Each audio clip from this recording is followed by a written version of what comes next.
ஹே cos, இன்னைக்கு பார்க்க போகிறது 2018 வந்த ஒரு ஆக்ஷன் மூவி.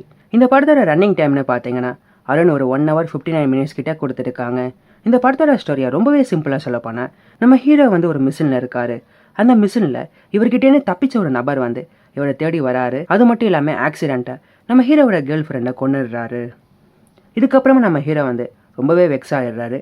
எக்ஸ்மேன் டீமில் போய் ஜாயின் பண்ணிடுறாரு. ரசல்னு சொல்லிட்டு ஒரு ஆங்கிரி டீனேஜரை காமிக்கிறாங்க. அந்த ஒரு பையன் பார்த்தீங்கன்னா ஒரு மியூட்டண்ட்டாக இருக்கான். ஆர்ஃபனேஜ் ஹோமில் தான் அவன் இருக்கான். நம்ம ஹீரோ எக்ஸ்மேன் டீமில் சேர்ந்தவனே அவனுக்கு வர ஃபஸ்ட்டு மிஷன் வந்து இந்த ஒரு ஆர்ஃபனேஜ் ஹோமுக்கு போயிட்டு அங்கே இருக்கிற நிலைமையை கட்டுப்பாட்டுக்கு கொண்டு வரணும். அந்த ஒரு ரசல்ங்கிற பையனால் அங்கே பிரச்சனை இருக்குது. ஸோ அதை போய் சால்வ் பண்ணணும். இதே நம்ம ஹீரோவோ அவரோட டீமுக்கு வர ஃபஸ்ட்டு மிஷன். பட் அங்கே போனதுக்கு அப்புறமா தான் நம்ம ஹீரோ தெரிஞ்சுக்கிறாரு, அந்த ஒரு ஆர்ஃபனேஜ் ஹோமில் வந்து அங்கே இருக்கிற பசங்களெல்லாம் டார்ச்சர் பண்ணிகிட்டு இருக்காங்க. அதனால தான் நம்ம ரசல் வந்து அங்கேருந்து தப்பிக்கிறதுக்காக ஒரு அட்டாக் பண்ணிகிட்டு இருக்கான்னு சொல்லிட்டு. ஸோ நம்ம ஹீரோ வந்து ரசலுக்கு ஹெல்ப் பண்ண போயிட்டு கடைசியில் நம்ம ஹீரோ ப்ளஸ் ரசல் இந்த 2 பேரையுமே பார்த்தீங்கன்னா பிரிசனில் போட்டுடுறாங்க. இதுக்கப்புறமா பார்த்தீங்கன்னா கேபிள்னு சொல்லிட்டு ஒரு நபரை காமிக்கிறாங்க.